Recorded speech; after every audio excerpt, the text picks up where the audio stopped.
বন্ধু আসসালামু আলাইকুম, আশা করছি সবাই ভালো আছেন। তো একটা স্পেশাল জায়গাতে চলে আসলাম। তো এই জায়গাটা দেখে হয়তো অনেকেই চিনতে পারছেন, আর যারা চিনতে পারছেন না তাদের জন্য বলছি, এটা হচ্ছে মূলত উহুদ পাহাড়।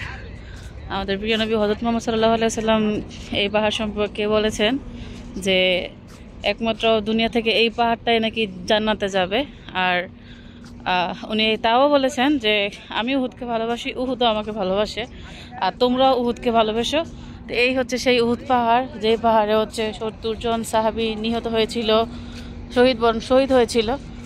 এমনকি নবীজির দাঁত মোবারক শহীদ হয়েছিল।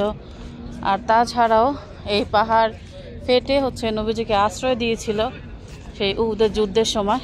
আর উহুদের ময়দানটাও কিন্তু এইখানেই, এই উহুদের ময়দানেই এখন মূলত 70 জন সাহাবীর কবর। এই যে উহুদ পাহাড়কে কেন্দ্র করে ছোট ছোট এই মার্কেটগুলা, দোকানগুলো ঘরে উঠেছে। আগে হয়তো এগুলো ছিল না, যখন এসেছিলাম 3-4 মাস আগে, তখন এগুলো কিছুই ছিল না, নতুন সব কিছু দেখতে পাচ্ছি। সাথে মসজিদ, এর পাশে বিশাল একটা পাহাড়, তবে এটা নয়, উহুদ শুধু ওইটাই। উহুদ পাহাড় কিন্তু আগে অনেক বড় ছিল, এখন হয়তো এটাকে ছোট করে ফেলা হয়েছে। আব্দুল্লাহ বাবা এখানে খেজুর দেখছে, যেহেতু এটা মদিনা, মদিনাতে আজওয়া খেজুর বিখ্যাত, এখান থেকে খেজুর দেখছে সে। মদিনায় আসছো, আজওয়া খেজুর নিবা না? আজওয়া দেহ, আমার দেহ কোনটা খাইবো, যেটা খাইবো এটা দিব। এই যে দেখুন, অসংখ্য যাত্রীগণ কিন্তু এখানে এই যে পাহাড়ের উপরে, মানে নবীজির ভালোবাসায়, কিন্তু এই পাহাড়ের ভালোবাসায় অসংখ্য মানুষ এখানে দেখতে পাচ্ছেন উঠেছে। আর এই যে পাথরগুলা, এই পাথরগুলা নাকি পাহাড়ের উপর থেকে নামিয়ে এনে এখানে রাখা হয়েছে, মানে মানুষরা দেখার জন্য, মানে যুদ্ধের স্মৃতি বহন করে এই পাথরগুলা। একদম ওই মাথা থেকে শুরু করে একদমই ওই সাইড পর্যন্ত। আর এই যে বাউন্ডারি দেখা যাচ্ছে,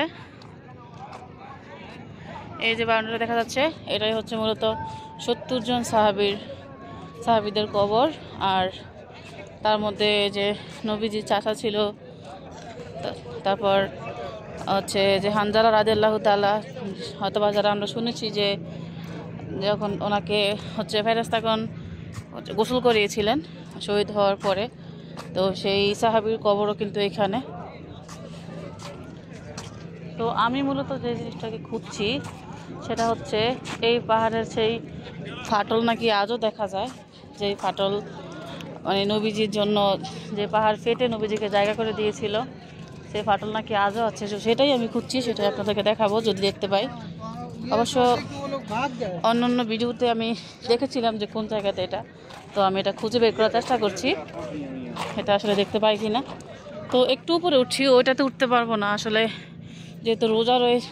আর মানে রোজা এখন কটা, সকাল 8টা বাজে, একদমই সকালবেলা, এতক্ষণ হয়তো রেজে থাকলে ঘুমিয়ে থাকতাম।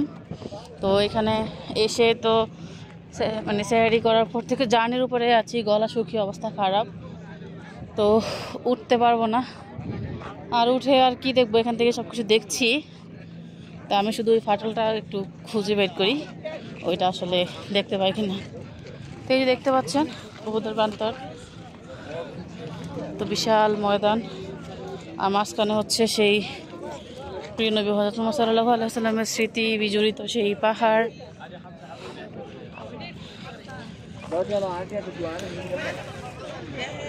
তো উহুদের প্রান্ত থেকে, উহুদের পাহাড় থেকে খুব কাছেই আরেকটা জায়গা আপনাদেরকে দেখাই। এই যেটা পাহাড় দেখা যাচ্ছে, উপরে দেখতে পাচ্ছেন ঘর বাড়ি।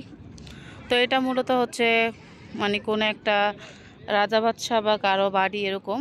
তো যেটা যতটুকু আমি জানি, মানে আমি শুনেছি আর কি, এখন ভালো মন্দ বিচার করবেন আপনারা। আমি যেরকম শুনে বলছি, হয়তো আপনারাও কেউ শুনেছেন এটার কথা। তো এটা মূলত এই বাড়ির উপরেই নাকি, এই পাহাড়ের উপরেই যখন দাজ্জাল দুনিয়াতে আসবে, তখন সে এইখানে দাঁড়িয়ে, এই পাহাড়ের উপরে দাঁড়িয়ে সম্পূর্ণ মদিনাকে এক নজর দেখে নেবে এই পাহাড়ের উপর থেকে। তো এই সেই পাহাড়, আর এটার পাশেই খুব একটা দূরে না, অল্প একটু দূরত্বেই উহুদের প্রান্তর। তো এই যে এই দিকটাতে এই যে দেখতে পাচ্ছেন একটা ফাটল দেখা যাচ্ছে, সম্ভবত এইটাই। আমি আসলে ভিডিওতে দেখেছিলাম ভিডিওতে, তবে এখন এত বেশি সূর্য, এই যে দেখুন সূর্য কিন্তু একদমই পাহাড়ের উপরে, যার কারণে মানে আমি যে ভালোভাবে তাকাতেই পারছি না ওই দিকটাতে, দেখে যে খুঁজবো, তবে দেখে মনে হচ্ছে এইটাই যতটুকু আমি দেখেছিলাম। তো এখন হচ্ছে পাহাড়টা থেকে আমি একটু ওই দিকটাতে যাব আপনাদেরকে দেখাতে, যেখানে হচ্ছে 70 জন সাহাবীর শহীদ হয়েছিলেন, ওনাদের কবর। তো এই যে দেখতে পাচ্ছেন অল্প স্বল্প জিনিস নিয়ে কিন্তু সবাই এখানে মানে ব্যবসা করছে পাহাড়ের উপরে, আর মানুষ দলে দলে হচ্ছে ওই দিকটাতে যাচ্ছে। তো ভিউয়ার্স, এই হচ্ছে মূলত উহুদের সেই ময়দান, আর এই হচ্ছে সেই কবরস্থান, 70 জন সাহাবীর কবর এখানেই। তবে তেমন কোনো নিশানা এখানে দেওয়া নেই, যেমনটা হচ্ছে মদিনার জান্নাতুল বাকিতেও কবরস্থানে কোনো নিশানা দেওয়া নেই। তবে যে এখানে একটু নিশানা আছে, তবে এটা কার কোনটা সেটা আসলে জানি না। আর এই যে এখানে হিন্দি, বাংলা, ইংলিশ, আরবি সব ভাষাতেই হচ্ছে লেখা আছে এখানে আসলে কি কি করণীয়। এই যে দেখতে পাচ্ছেন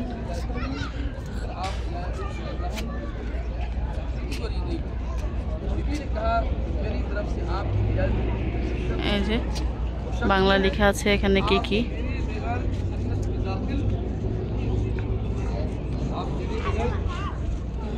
তারপরে যেখানে লাস্টের যে কথাটা লেখা আছে যে বরকত লাভের উদ্দেশ্যে উহুদ ও রোমা পাহাড়দ্বয়ে উঠা এবং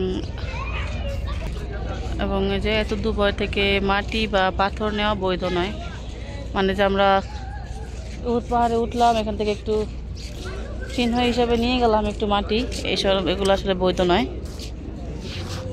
কত মানুষ এখানে উঠছে দেখুন, পাহাড়ের উপরে কত মানুষ দেখা যাচ্ছে।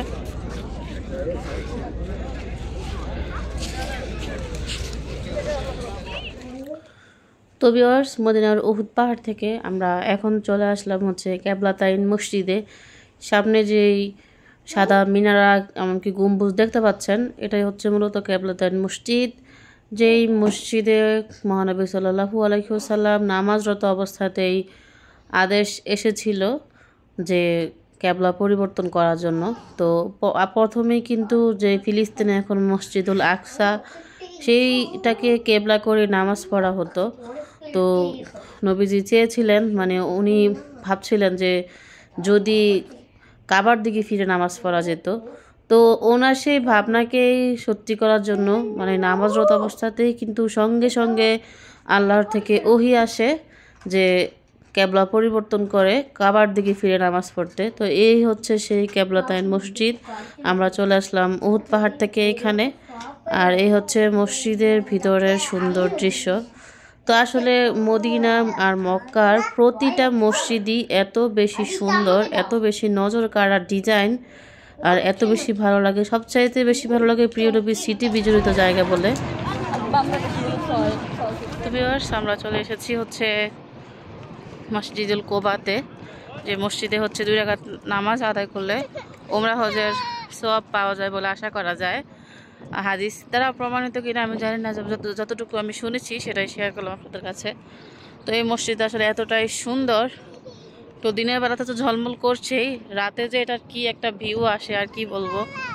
এত সুন্দর করে এই মার্বেল পাথরের এই যে মিনারাগুলো দেখতে পাচ্ছেন, গম্বুজগুলো দেখতে পাচ্ছেন, মানে খুবই সুন্দর লাগে। তো এখন হচ্ছে এখানে আমরা 2 রাকাত নামাজ পড়বো।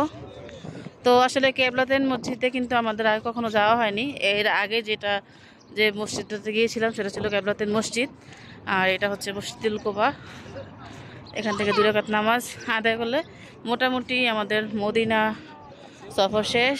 তারপর আমরা হয়তোবা মিকাতের উদ্দেশ্যে, তায়েফে মিকাতের উদ্দেশ্যে রওনা হব।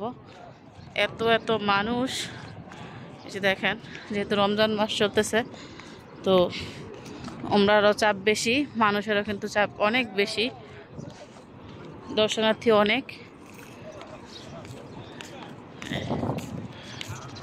এই হচ্ছে মূলত মদিনার আশেপাশের অবস্থা। যে দেখা যাচ্ছে একজন বাঙালি ভাই, বাঙালিরাই মূলত এই গাছগুলো বেশিরভাগ করে। এই যে খেজুর গাছ পরিষ্কার করতেছে। এখন তো আবার হয়তো বা খেজুরের এই যে ফুল আসার সিজন, তো যার জন্য এগুলো করছে। ভিউয়ার্স, এই হচ্ছে কোবা মসজিদের ভিতরের অংশ, কতটা সুন্দর মাশাআল্লাহ।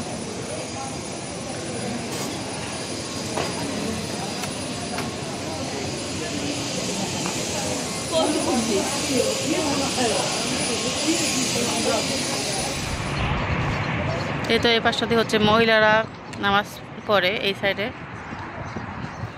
এই যে